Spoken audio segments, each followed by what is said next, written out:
ہجرت سے چند دن پہلے بڑے شدید صدمے سے دوچار ہوئے رحمت دو عالم صلی اللہ علیہ وسلم جب 3 دن کے فاصلے سے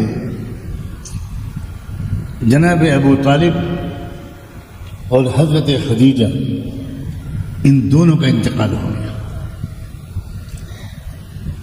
یہ دونوں اللہ کے رسول کے لیے بڑی تقویت کا سامان تھے، بڑا سہارا ملتا تھا۔ ابو طالب مکے کی سب سے بزرگ شخصیت، ان کے احترام میں لوگ رسول اللہ صلی اللہ علیہ وسلم پر خود فزیکلی ہاتھ نہیں اٹھا پاتے تھے۔ ایک سرپرستی اور حمایت بزرگانہ شفقت کے ساتھ ابو طالب کی اللہ کے رسول کو حاصل تھی۔ اللہ تعالیٰ کے عجیب فیصلے ہیں، کس کو کس حد تک اللہ توفیق دیتے ہیں، کس حد تک نیکی کی توفیق کسی کو ملتی ہے، یہ اللہ کے ہاتھ میں ہے۔ کوئی استحقاق کا دعویٰ نہیں کر سکتا۔ اور سیدہ خدیجہ تو آپ کی غمگسار وفادار شریک حیات تھی۔ اب جو اللہ کے رسول کے دل پر گزری، ان دونوں سہاروں کے اٹھ جانے کے بعد، اور وہ بھی اتنے کم وقفے میں، یاد رکھیں کہ ایسے حالات شاید اللہ تعالیٰ کی طرف سے اس لیے گزارے جاتے ہیں اپنے مقرب بندوں پر کہ اللہ تعالیٰ چاہتے ہیں کہ وہ جو ظاہری طور پر تھوڑی سی امید میرے علاوہ کسی اور سے ہے وہ بھی ختم ہو جائے، تاکہ یہ بندہ صرف مجھ سے امید رکھے، ہر طرف سے سہارے منقطع ہو جائے۔ اسی لیے شاید اللہ کے رسول کی دعاؤں میں سے ایک دعا یہ بھی ہے، اللہم یا سند من لا سند لا، اللہم یا رجاء من لا رجاء لا، انقطع الرجاء الا منک۔ اے اللہ جس کا کوئی سہارا نہیں، آپ اکیلے اس کا سہارا ہے۔ ایسے حالات گزارے جاتے ہیں کہ جب کوئی ایک بھی بندہ، کوئی مخلوق ظاہری طور پر حمایتی اور مددگار باقی نہیں رہ جاتی، اور اسی لیے آپ اس دونوں کے انتقال کے بعد آپ نے طائف کا سفر کیا، کیونکہ آپ یہ سوچتے تھے کہ اب مکے میں تو کوئی ہے نہیں، اب ابو جہل ہے، ابو لہب ہے، اس طرح کے لوگ ہیں، لیکن میں طائف جاؤں، دودھ کے رشتے سے وہاں میرا ننیحال ہے۔ جس خوش نصیب عورت نے آپ کو دودھ پلایا تھا، بی بی حلیمہ، وہ طائف کی رہنے والی تھی، تو آپ اس امید پر وہاں گئے کہ ابو طالب کا انتقال ہوا، وہ چچا تھے، حضرت خدیجہ گئی، وہ بیوی تھی، وہاں چلا جاؤں، شاید ان کو خیال ہو کہ میرا بھانجا تو ہے جس نے مجھے دودھ پلایا تھا، کوئی ان کا بھائی ہوگا، وہ مجھے اپنا بھانجا سمجھ کر شاید کچھ نرم رویہ اختیار کر لے۔ اللہ اکبر، لیکن اللہ کا منصوبہ تو کچھ اور تھا۔ طائف میں تو آپ کو ان حالات کا سامنا کرنا پڑا جن کے بیان کرنے کا نہ مجھ میں یارہ ہے نہ آپ سن سکیں گے۔ جب آپ پہنچے ان سب کے پاس، کوئی ماموں، کوئی خالو، کوئی نانا، تو یہاں تو مکے والوں نے تو آج تک یہ سلوک نہیں کیا تھا جو انہوں نے کیا.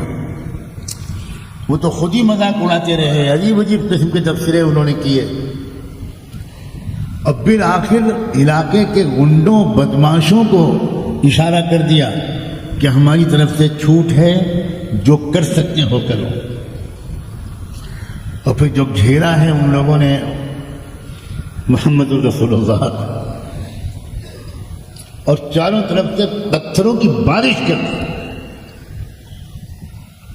آپ کبھی ادھر مڑتے, کبھی ادھر مڑتے, کبھی ادھر مڑتے, کبھی ادھر کے پتھر سے بچتے, کبھی ادھر کے پتھر سے بچتے. یہاں تک کہ ایک موقع پر شاید آپ نے یہ کہا کہ میں تمہاری طرف پیٹ کیے لیتا ہوں, میری بات تو سنتے رہو, تم پتھر مارنا بند مت کرو, مگر میری بات تو سنو, تم سے کیا کہنے آیا. مگر ظالموں نے اتنا پتھراؤ کیا کہ آپ گر پڑے, آپ کا پیر ٹوٹ گیا, خون کے فوارے بہہ گئے. عیسائی شخص وہ انگور کا خوشہ لے کر باغ سے آیا, آپ کو پیش کیا. وہ اس علاقے کا جو باغ کا رکھوالا تھا, اور آپ نے وہ زخمی حالت میں جو آپ تھکے ہارے پیر کو دھلایا, صاف کیا زخموں کو, اور پھر آپ نے جو انگور اٹھایا کہا بسم اللہ الرحمن الرحیم, تو وہ عیسائی حیران رہ گئے. اس نے کہا کہ یہ کیا کہہ رہے ہیں آپ؟ تو آپ نے فرمایا میں وہی کہہ رہا ہوں جو اللہ کے نبیوں نے کہا تھا. کس حالت میں آپ وہاں سے واپس آئے؟ وہ طائف کا وہ پہاڑ, وہ جگہ اور وہ جانا, وہ راستہ طائف کا اتنا مشکل راستہ ہے کہ اس کو دیکھ کر رونگٹے کھڑے ہو جاتے ہیں کہ آقائے دو جہاں کن تکلیفوں کو برداشت کر کے وہ پہاڑ پر چڑھے ہوں گے, اترے ہوں. ہم دو میٹر نہیں چڑھ پائیں گے اس پہاڑ پر. کوئی سڑک نہیں ہے, کوئی راستہ اس وقت نہیں تھا, اور اتنی مشقت کے بعد یہ برتاؤ.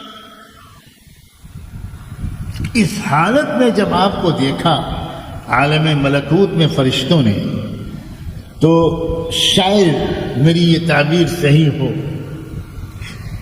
کہ فرشتوں کی دنیا میں ایک زلزلہ آ گیا, اور فرشتوں نے اللہ سے کہا کہ اللہ اب ہم سے دیکھا نہیں, اب آپ ہم کو اجازت دیجیے, ان ظالموں کو ہم ایسی سزا دیں کہ ان کا وجود ہی باقی نہ رہے. اللہ کے بہت سے احکام, بہت سے فیصلے حضیرت القدس یا عالم ملکوت ملائکہ کے اندر کی جو کیفیات ہوتی ہیں اس کے روشنی میں اللہ کی طرف سے کوئی ہدایت یا اجازت آتی ہے. ایسا لگتا ہے کہ فرشتوں کی اس وقت کی جو کیفیت تھی اس کی رعایت کر کے اللہ نے اجازت دے دی کہ جاؤ, میری طرف سے اجازت ہے کہ تم ان بدبختوں کو سب کو چن چن کر ہلاک کرو, ایک نہ بچو, میری طرف سے اجازت ہے. مگر ایک بات کا خیال رکھنا, معاملہ محمد کا ہے تو عذاب کی کارروائی شروع کرنے سے پہلے اس سے بھی پوچھ لینا محمد کی کیا رائے. اللہ اکبر. مجھے نہیں معلوم کہ کبھی کسی اور فیصلے میں بھی اللہ نے ایسا انداز اختیار کیا.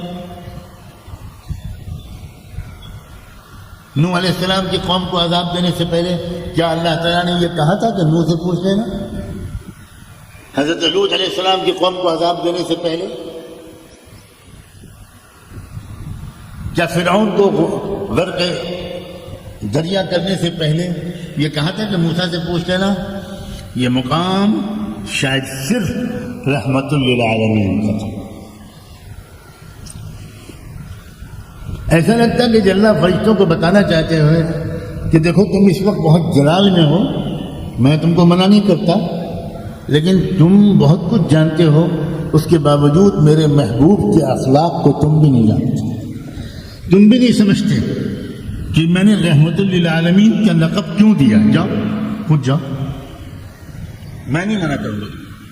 چنانچہ وہ مجھے لگتا ہے کہ محو حیرت ہو گئے ہوں گے فرشتے جب وہ حاضر ہوئے اور انہوں نے آ کر اللہ کے رسول سے کہا کہ اللہ کے رسول آپ کے ساتھ یہ جو ہوا ہے یہ برداشت کے لائق نہیں ہے، ہم نے اللہ سے جو اجازت لے لی ہے، ہم آئے ہیں دونوں پہاڑوں کے بیچ میں، ان طائف والوں کو پیس کر رکھ دیں گے، ایک کے نام و نشان باقی نہیں رہے گا، مگر اللہ نے یہ کہہ دیا ہے کہ آپ سے پوچھ لینا۔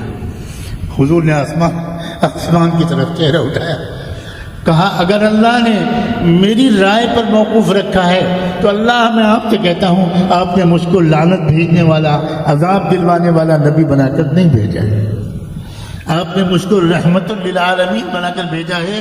اللہ ان کو فرشتوں کو واپس بلا لیجئے، میں انتظار کر لوں گا، اگر یہ لوگ نہیں تو انشاءاللہ آئندہ ان کی اولادوں میں تو کوئی تو مجھے پہچانے گا۔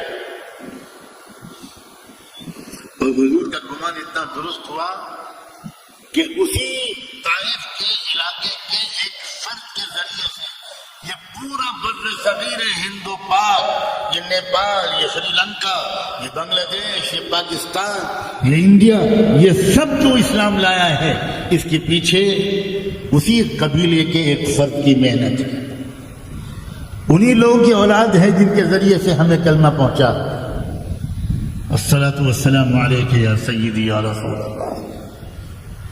اب طائف سے یہ زخم کھا کر، اور زخم بھی صرف پیروں کے زخم مت سوچیے گا، آپ کے مبارک قدمین کے زخم تو لوگوں نے دیکھ لیے، بیان کر دیے، مگر آپ کے نازک اور حساس دل کو جو زخم لگے ہوں گے اسے کس نے دیکھا اللہ کے سوا؟ اسے اللہ نے دیکھا، اور اسی لیے اللہ نے طائف سے واپس آنے کے بعد آپ کو سفر معراج میں اپنے پاس بلایا۔